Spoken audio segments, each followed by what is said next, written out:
So good morning, everyone. Today is Wednesday, May 8th, 2019. The time is 11:02 a.m. Calling this meeting to order.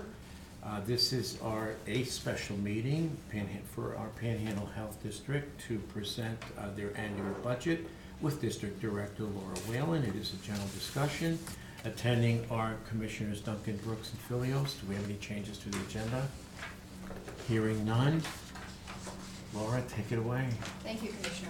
With me, I also have our Fiscal Officer, Christine Krummer, who will be presenting the budget. I just want to provide a brief overview of what we do at your local public health department, which truly is your local public health department. We work for you and the other county commissions in the 5 northern counties.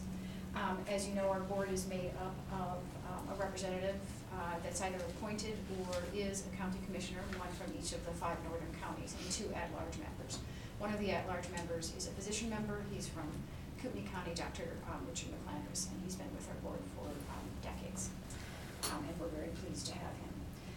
As I said, we are your local public health department. It's a partnership with our counties. It's a state-county partnership.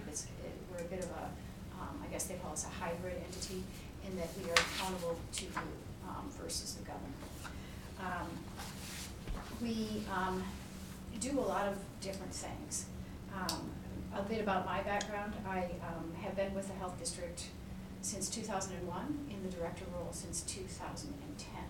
Prior to coming to the health district, I was in the military and then worked at the VA for a few years before I came over to the health district. When I first came to the health district, it was when I had just gotten out of the military and was pregnant, and didn't really realize what the health district did. I thought all they did was gave shots, but we really do so much more. We have 2 arms, a physical health and environmental health preparedness role, and we partner with all of our county departments in some of those roles, most especially the regulatory side, and I'll go into that a bit. Also the preparedness side, emergency management side. We're your regional coordination emergency response partner, and we carry a pager 24/7 that's connected to state communications. When there's generally speaking, it's a spill of some sort that's near a water source.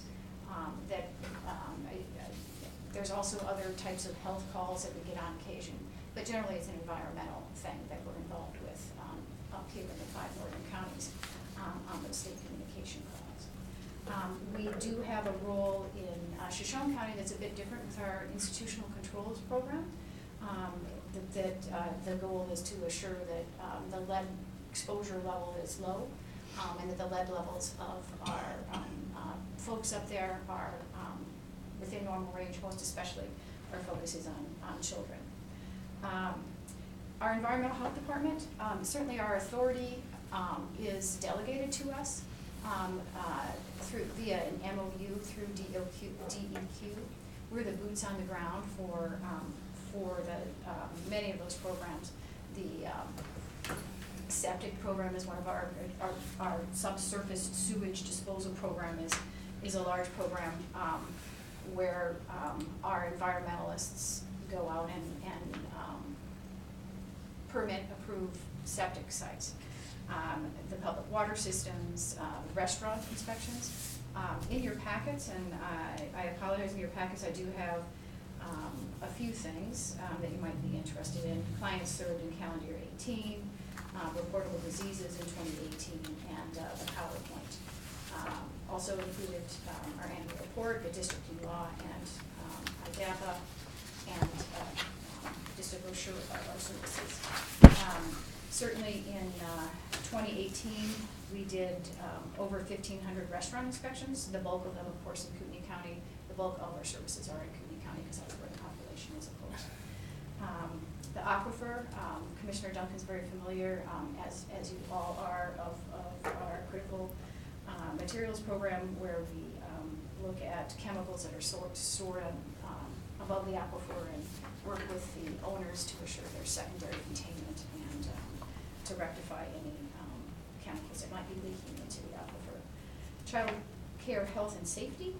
We do inspect child care facilities as well, over 200 facilities, as well as we have a program through Idaho Stars where we look at quality child care. So it's really kind of a symbiotic, lovely relationship where we're working with folks on quality.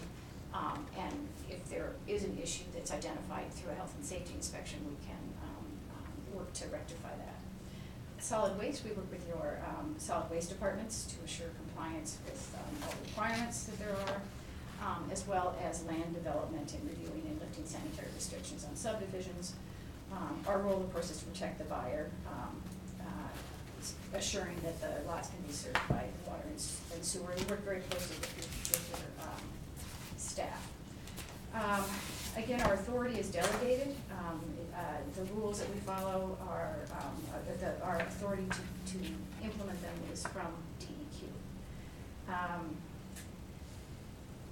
We did recently eliminate our building permit review fee. That happened in March at our board meeting. We've gotten a lot of feedback from our county commissioners, and with some of the things we're putting in place with efficiencies and a new software program, we were able to reduce that fee.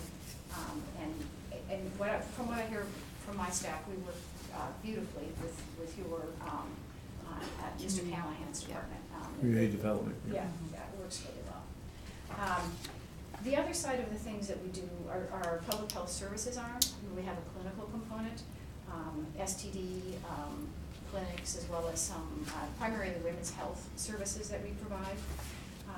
Certainly immunizations. We are very much a proponent of flu shots and try to get the word out about the importance of flu shots. We did have 49 deaths from flu this season. Flu season is officially over. 7 of those deaths were in North Idaho. That's statewide, the 49 deaths. Certainly with Medicaid expansion, we'll see what happens as the road winds down or winds around. What will happen with the indigent fund that the commissioners fund, as well as the state. But some of the services, some of the breast cancer services that we offer through Women's Health Check, we're able to get those women onto Medicaid that wouldn't qualify for Medicaid at this point in time, and identify breast cancers. And this last year, again, 7 breast cancers were identified, and Kootenai had 2 of those. EPI, that is one of my epidemiology. That's a service that public health there's a mandatory reporting requirement for labs and physicians for reportable diseases. There are about 72 reportable diseases in Idaho, and they're consistent nationwide. And these are diseases, they're reportable for a reason, and that reason is because they can be contained and they can be spread easily. So when we work to contain that spread, to circle that spread, and be it medications, assure they're on the right medications, or whatever the case may be, to assure that that disease doesn't spread throughout our community. In your handout, I have a count of disease by county in the 5 northern counties in 2018. We had a total of 1,530 diseases, reportable diseases in 2018. 1,058 of them were from Kootenai County. Always number 1 is chlamydia. We're seeing, which is a Goodness gracious. right, becoming more concerning. We're seeing more syphilis and gonorrhea. You look at the gonorrhea count in Kootenai County. I mean, and we are highly disproportionately number 1. Well, but these, you have to look at the population. Yeah. And if I do. No, that's what I meant. Yeah. If I look at Bonner County of 43,000 people, and we're not quite 4 times that, but we are almost 6 times. Right. Right. Anyway. And every STD. Yeah, and HIV is a concern as well. And we did have, I think, how many cases of HIV? I don't break that down by county. 3. We had 15, and be assured there were cases in. Other things of interest, the Legionnaire's disease. Yeah. We did have 2 cases. They were not linked, and they were both associated with travel. We did have one rabid animal. It was a bat. All of our Oh. animals are bats. Somebody that- got bit with a bat by a bat? No, a dog Oh. was affected, but the dog was put in quarantine and had its rabies shots, so the dog was fine. Survived. Yeah.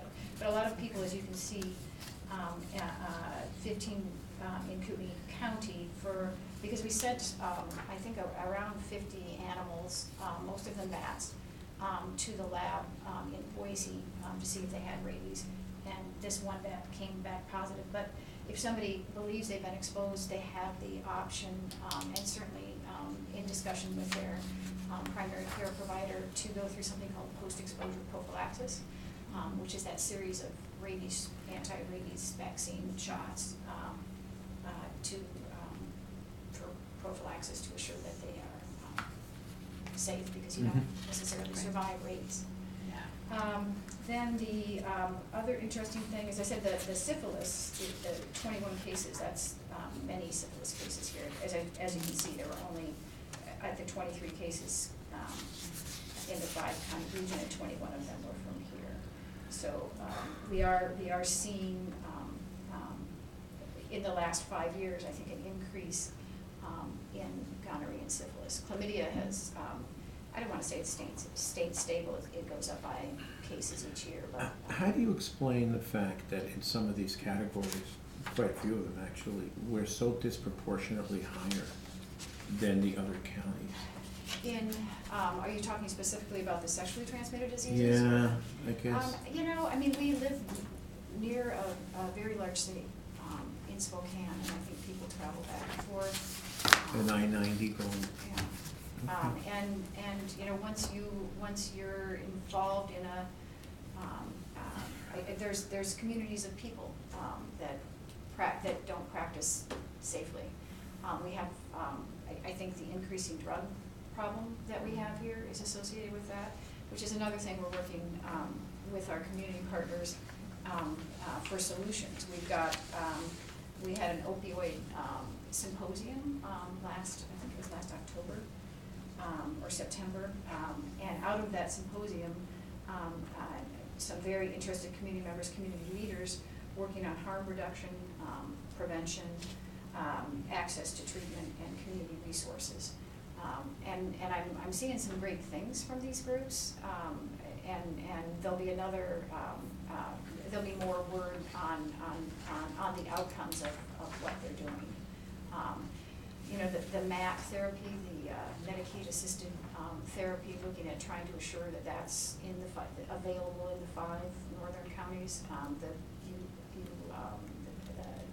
The Salvaxone, like and I have difficulty pronouncing this word. I apologize. I think it's buprenorphine, or it's a drug that is, rather than the opioid, you're taking a different substance, and then the idea is to.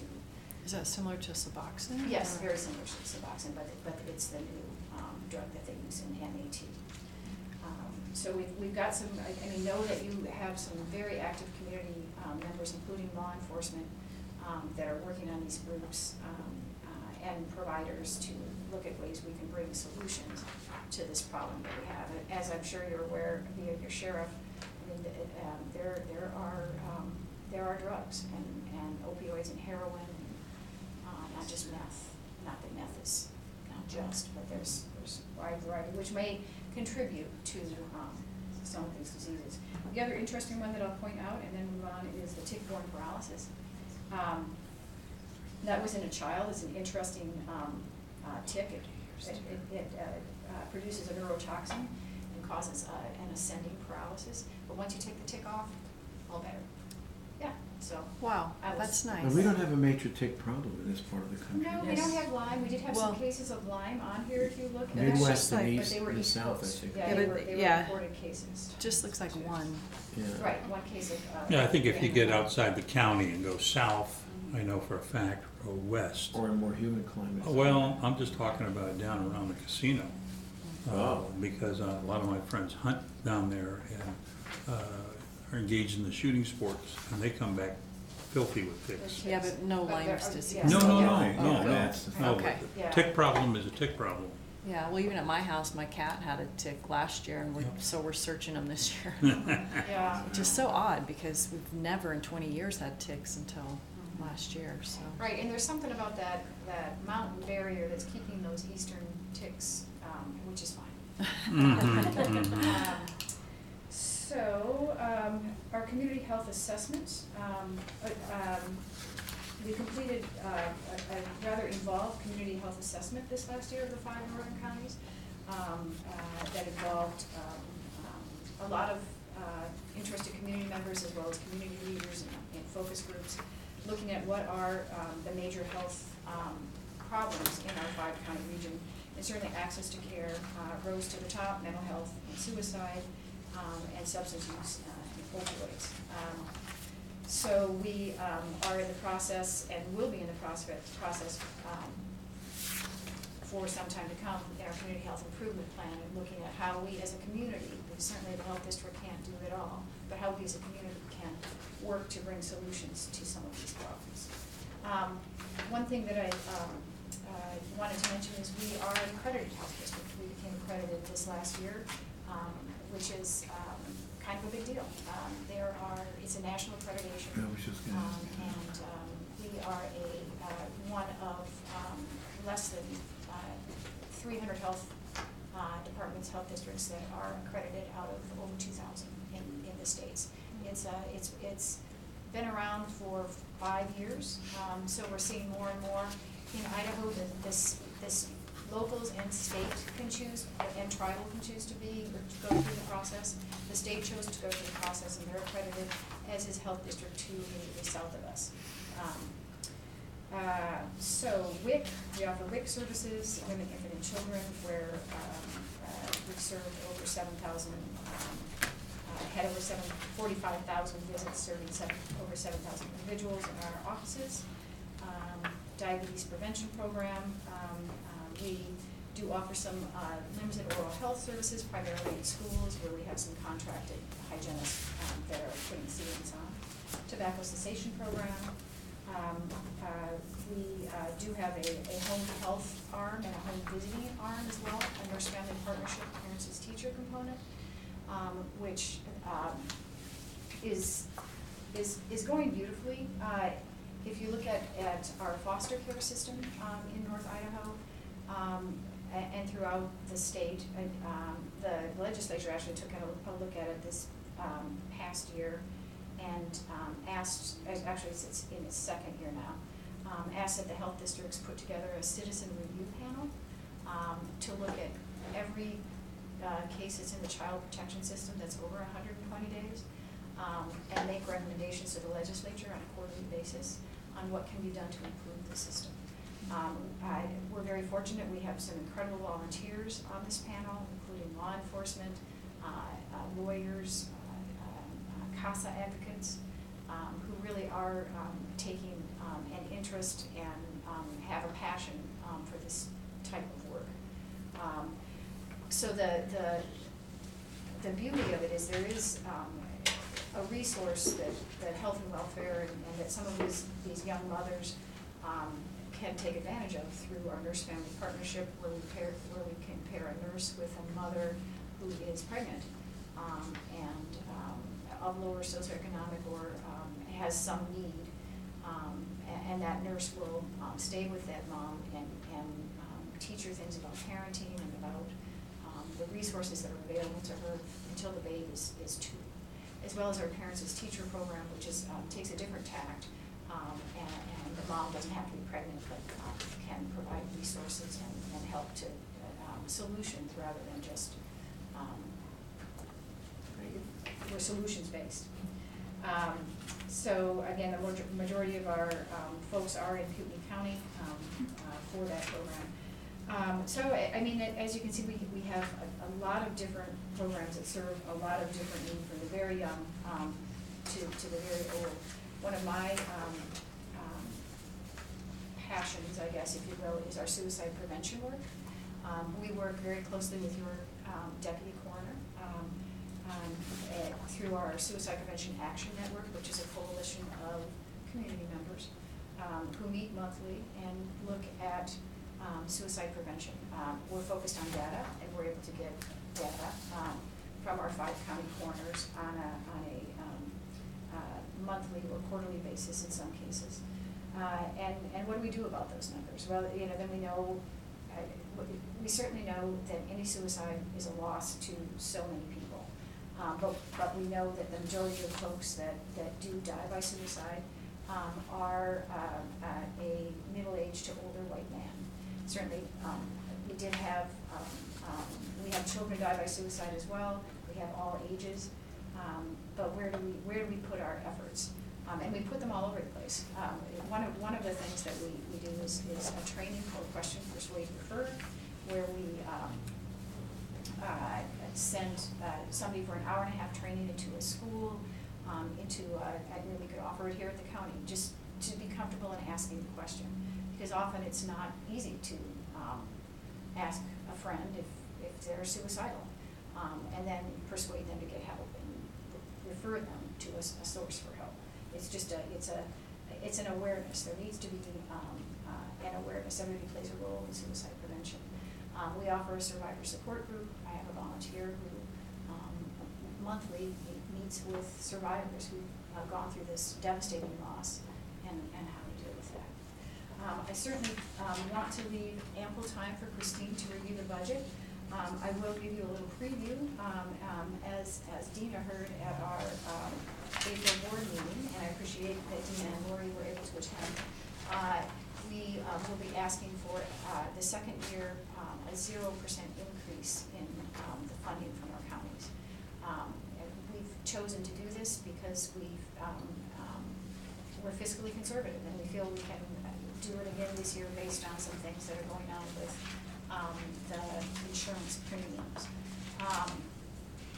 So I ask that you consider that. There will be there's always a shift and a drift based on the formula that the counties that is in code that Christine will review because of population and valuation. The county contribution is divided based on those, and those numbers just came in. So that provided a little bit of a shift where QB will go up slightly. So Christine, I'll let you go with the budget presentation. There is a PowerPoint in your packet that Christine will be reviewing. Okay.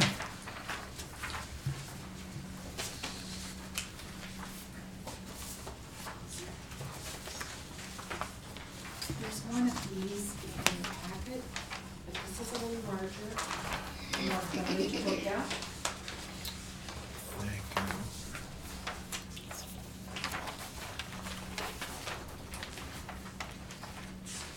So I thought we would start by just walking through the PowerPoint. This is basically what we presented to our Board of Health last month.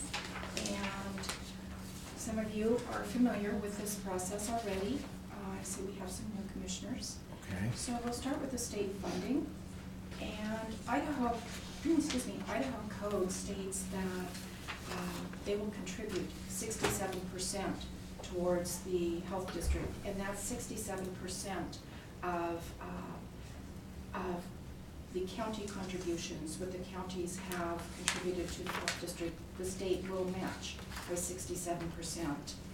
On this worksheet that I just presented to you, the larger number here, you can see in the upper left-hand corner that we are projected to get $1,289,000 for the FY20 appropriation.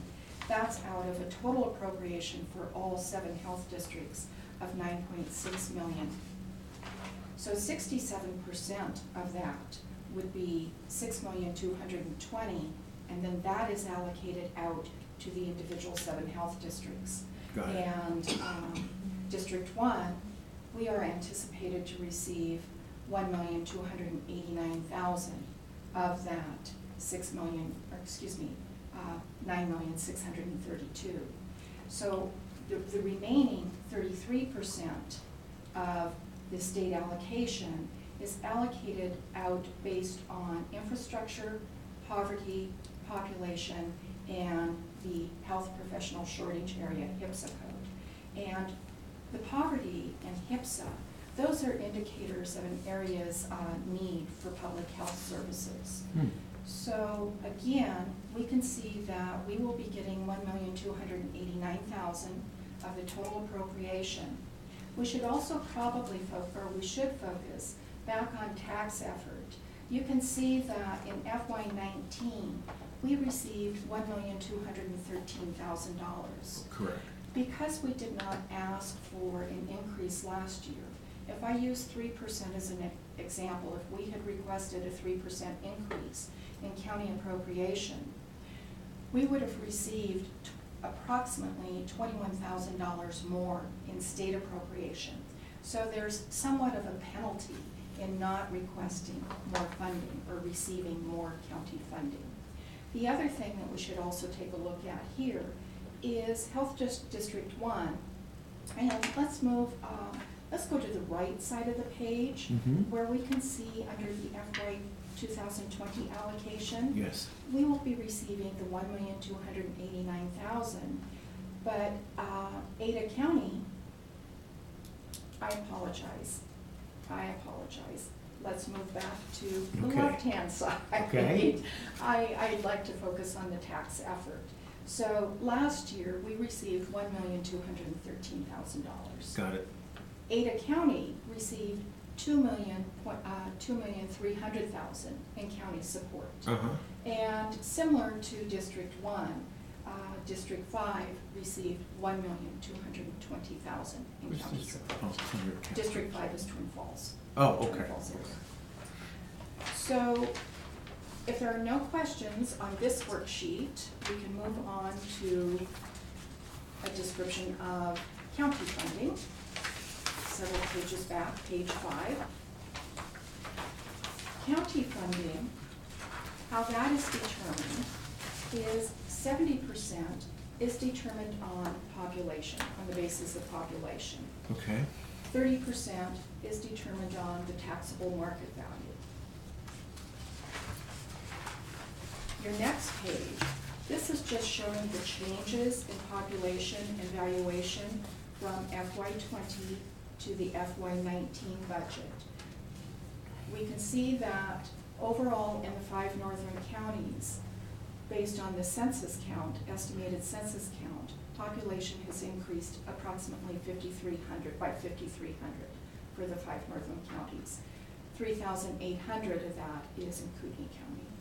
Valuation, this number is provided by the State Tax Commission. It increased, property valuation increased by approximately $2,800,000,000. $1,969,000,000 of that was in Kootenai County. All of this is going to flow into, as Laura calls it, the shifted drift on how the county appropriation is determined by each county. Is this state mandated? This is, yes, it is. If we go back to county funding here, this description is in Idaho Code 39-423. Yep. Okay. Perfect. So page 7, this will show the allocation for FY20 by county. As you can see in the upper right-hand corner, last year we requested $1,213,000. We're requesting the same this year. The shift, as we move down to the bottom of the page, the shift in the funding between counties, we can see an increase because of the increase in population and the increase in valuation. That increases Kootenai County's appropriation. Excuse me, what page are you on, Christine? I am on page 7. Oh, 7. I'm sorry, I'm right there. Okay, go ahead. We can see that the increase in Kootenai County's appropriation is $3,581. And the other counties, with the exception of Bonner, experience a decrease in the appropriation. Any questions on this page? What was the figure you used earlier? You're saying the population of the 5 northern counties increased by 5,300, and we were Did you say 36? 38. 38. 3,000. I gotta write this down. It's on page 6. Oh, okay. Thank you. You're talking about the actual population change? Yeah. Yeah, 3868. And And, those. and thank you for being current. I noticed you picked up the latest census figure at 161.5 in our population for fiscal 20. That is the latest. Thank you. You're entirely welcome. Okay, so if we move on to page 8. This is just a history of the increase over the last 9 years of the county requests, the county appropriation requests. Over the last 9 years, the sum is 14.5% increase. The average increase each year would be 1.61%. And we can see in FY12, FY13, FY19, FY12, fiscal year 2012, 19, and 20. 3 out of those 9 years, we did not have requests, increased So, requests for the appropriation. If the money we give you is set by statute, then the percent would be in addition to that? Say that again. Okay, so if by statute Kootenai County has to give you this amount of money, and you're saying that you didn't ask for an increase this year, but it sounds like you're gonna get an increase from us, how does that play? Or if our population stayed the same or valuation stayed the same, the money that we give to you is the same, So then- we have chosen not to increase the amount of the county appropriation based on our current FY20 budget. So we feel that we don't need to request additional dollars. So But- even though by statute you're entitled to more, you are not asking for more? Well, by state code, by state code, the county is required to contribute a certain percentage Okay, towards our budget. right. And that percentage is, let's go back to it, is, Is it page 4?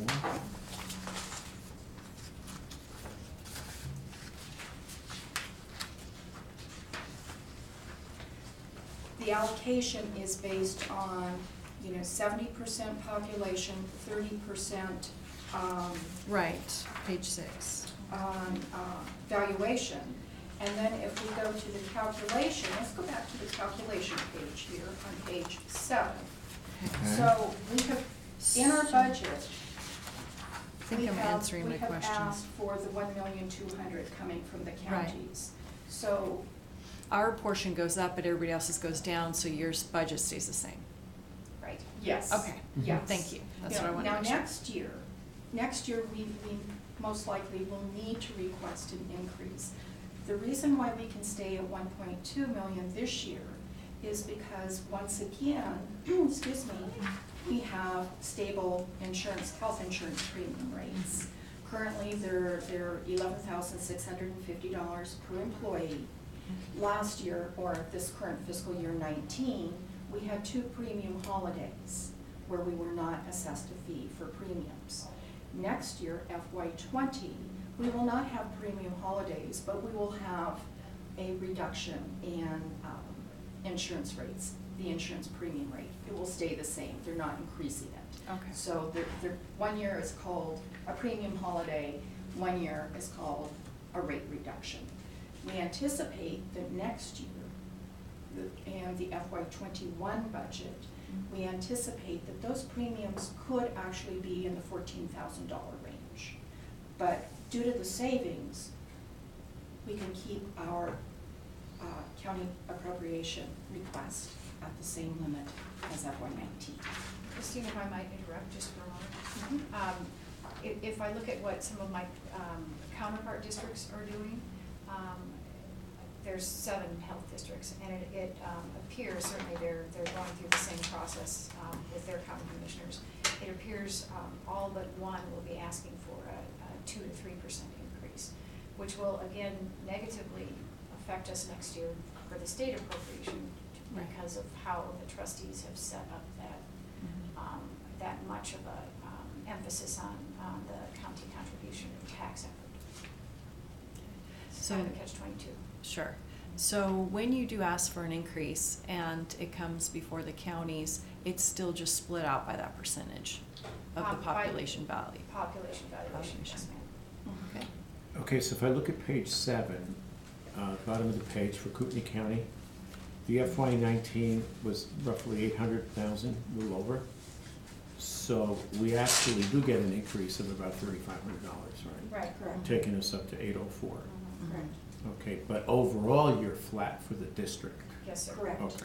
Right, so Correct. it's just, even though we're paying more, other Are counties are paying paying less to what you less, said so earlier, right. that's Shift and drift. shift and drift, Right, okay. Right. Thank So- you, that answers my question. Do we have any questions on page 7? This is beautifully done, by the way. Thank you. It's a lot of information, but it's beautifully done. Thank These are you. Jim Fenton's templates, so we give Oh, credit that's to Jim. right. Yeah, we give credit to Jim. How old was Jim? Jim was 61. We lost our fiscal officer about a year and Christmas. A year ago, this last January. Yeah. Yeah. And it was. he Sudden, died. wasn't it? Heart Yeah. attack? Yeah, it was a stroke, and it Oh, devastated us, but we are, Christine was, stepped up and has done an incredible job, but it still hurts. Yeah. It does, Mhm. a lot. So thank you. Thank you. So we've looked at the percentage change. Uh-huh. The per capita funding, we don't have a page number here. This is just looking at, Page 9. thank you, page 9. Got it. This is looking at the 1990 budget in actual dollars. Back in 1990, the health district budget was $2,781,000 compared to $12,799,000 for fiscal year 2020. 30 years. The middle section is converting the 1990 budget to today's dollars. Adjusted for inflation. Correct. Mhm. So that $2.7 million 1990 original budget is equal to $5,400,000 in today's dollars, compared to our $12,799,000. I see what you're doing, sure. So if we look down at this last section, then we're just looking at it per person, per capita. So in 1990, and this is adjusted to today's dollars, in 1990, the cost of the health district was $44 per person, compared to $53.28 for the 2020 budget. But what you can see is in the other line item is in 1990, other was $29 compared to $42.87 in the FY 2020 budget. What that means is the district is contributing more to the operations of the total district. And that is due to the additional grants that we have and the additional fees that we receive in our clinical services, Mhm. environmental services, and home health services. So we're contributing 80% to the district operations compared to 66% in 1990. Okay. Page 10 is the proposed budget, and you can see our total overall budget is $12,799,000 compared to $12,104,000 for this current fiscal year 19. It's an increase of $695,000 or 5.7%.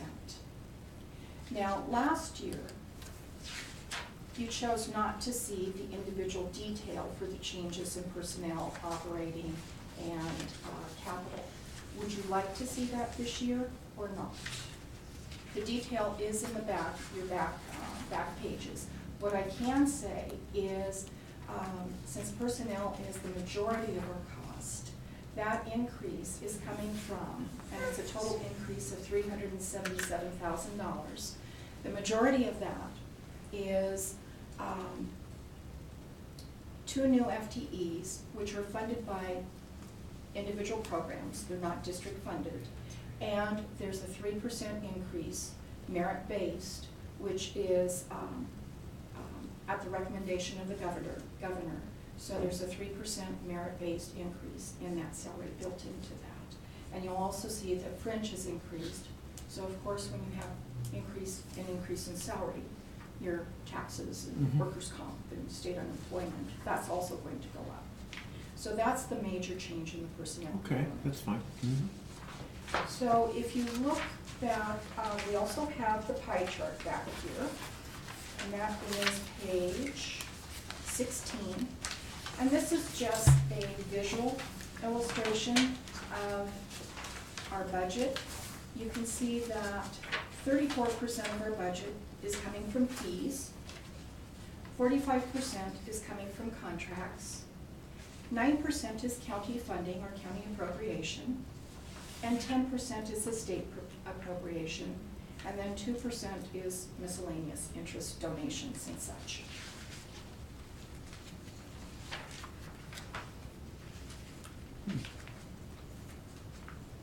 Are there any questions?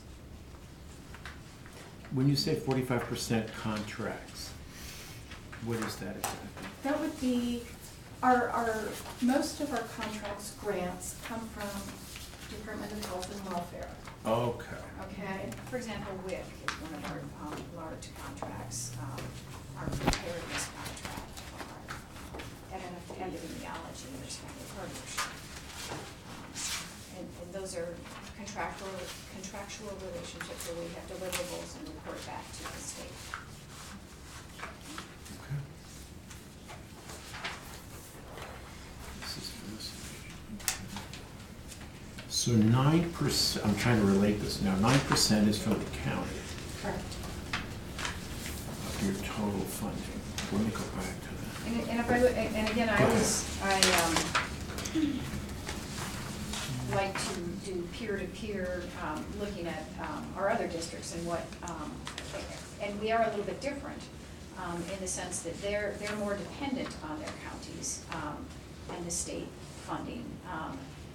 Partially, I think because maybe not, we have a few programs with our ICP and our in Shoshone County, as well as our home visiting arm, that they don't. So we have a more varied source for funds and fees and grants. You know, they're in the 18 to 20% of their budget is county and state, and 18 to 20 state versus the 10 and 9 that we are. Okay. Okay, so I'm just looking for the top level summary here. So your total appropriation for this year that you're targeting is a little over 12 million. So if 9% is county, that would be approximately what, somewhere between 10 and About 1.2. 1.2 million in county, statewide. For our No, district, for our just- district. Just for our district, Right, yes. right. That's right. Oh, that's right, so the 12 million is District 1. Right. Okay. What's the state one? Is that 40? If we look back to page, The large spreadsheet. right, We don't have the individual counties, or excuse me, the individual districts' budgets here. That's okay. But the total state appropriation to be allocated out to all 7 health districts is the 9.6 million. And then this very first column in the second section is what is based on tax effort, the 67%. This is the state appropriation component. right, you can see in that first column, what the other county contributions are, or district contributions are by district. So in District 2, for example, $829,000, District 3, $1.3 million, District 4, $2.3 Right. million, and on down.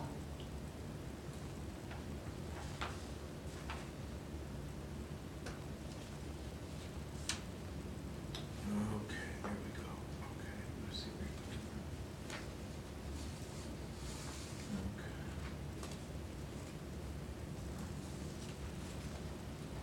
So the 804,000 is what we are writing you a check for, Yes, sir. okay? And then there's a 67%, right?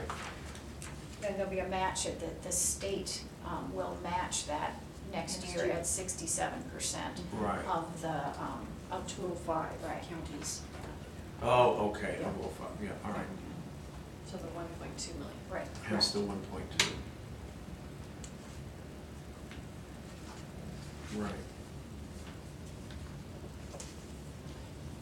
Well, no, the 1.2 is just, it's what the counties are writing the check for. Mhm. Right. And then the state will give We'll give 67% of that. And the state has chosen to actually give us more than the 67%. They're obligated to give us at least 67% in code. Okay. That they have over the years. I mean, if you look at the per capita page that Christine was showing you, page 9, you know, over the years, from 1990 to 1920, the county used to contribute more per capita than the state did. Now the state is contributing more per capita. Mhm. So they have chosen for various reasons to increase the overall appropriation. Right. That's right, page 9 is, yeah, very clear.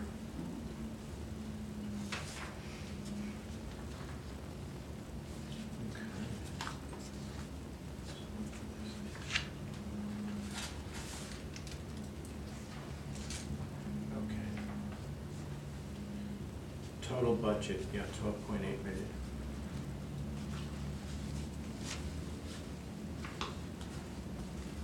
Are there any other questions or clarifications that I can provide? If not, I sincerely thank you for the job that all of you are doing. And you're always welcome to come to a board meeting. We'd love to have you there. We'd really love to have you there on the 23rd of May. I'll be there, with your we're gonna have to work Yeah, it out for yeah. the, even if it means potentially rescheduling the Lion. Okay, I will be there. And I'm hopeful that you'll support our request. Okay. Okay? Well, I guess I'm confused. If it's state mandated, how do we support your request? At the budget hearing, the 5 counties, the 5, there's a representative from each county, and they vote on the budget. You're our budget committee, if you will. Okay, so if your budget's 12 million and the committee comes back and says, no, your budget's gonna be 10 million, then all of our numbers go down because it's percentage based. It would be and I go to each county as I'm here the second. We went to Bonner County last week, and talked to the counties about it, and each county gets a vote. In code, the majority wins, and certainly there can be dialogue and debate. I'm not saying that's what's Yeah. gonna happen, I'm just trying to figure Yeah. out The process. the process, So, I'm sorry, go ahead, Leslie. well, I think that's it, it's just, it's not that you set your budget and then we just all pay, it's that the committee says, we agree with your budget, Mhm. and here's how we break down the percentages per county. I mean, per statute. Right, for statute, Or right. we can dive into individual components within your budget. So for example, if you were adding 2 FTEs, one or more of the counties might say, no, we're gonna support 1. Mhm. And that obviously changes your It budget, would and change the likewise budget. for any other components. Right, and that's why I really enjoy having commissioners on the board itself, because at our meetings, or attending the board meetings, if not able to be a member, you get a better understanding of what we do and how those contracts, in order for us to accept some of this work, You have to we have have to have the bodies to FTE. implement Right, that. right. So if the majority did not agree to our budget, we would have to go back and sharpen our pencil Sure. further. Mm-hmm. And we I was just for process, I wasn't Does getting that ever down to the happen? detail. Not in the time frame that I've been here, the And not 13 since years. And not since I've been director for the 10. Really? No, I mean, we have a partnership with our counties. I mean, we are, if we weren't here to do these septic inspections, to do these restaurant inspections, to provide, I mean, it's a county function, right? In a sense, I mean, you've got to have clean water and services available. So we try to do things in a way that complements the work that you do and partner with you to do things as fiscally responsibly as we can. No, go ahead, Christine. The other reason for the county and state appropriation is it helps support those regulatory requirements that the health district has to perform. So it helps fund that component as well. Whereas the grants and fees fund the other components, like the programs and such. But if you look at the appropriation side of it for both county and state, that is directed towards those regulatory requirements that must be performed. Okay. When we talk about septic inspections, right, you conduct those. Yes, sir. How are you informed Informed. of a new septic system or? The person that is building the property comes to us and wants to, or his builder will come to us and show us plans and ask us where the best fit would be. We'll go out on site and help. Are there systems built that aren't permitted? Yeah, that's right. I know that's what you're getting at, sir, and I like to think that everybody is ethical. But you have no way of knowing that. Until the buyer goes to sell, or the good landowner point. goes to sell, and then they wouldn't have a system. And it would have to be rectified before they could sell it. That could get interesting, huh? Especially if they have to move it. Okay. Thank you very much. Public comment? Hearing none, 11:54. This meeting is adjourned. Thank you so much. Thank all of you. You bet. Truly.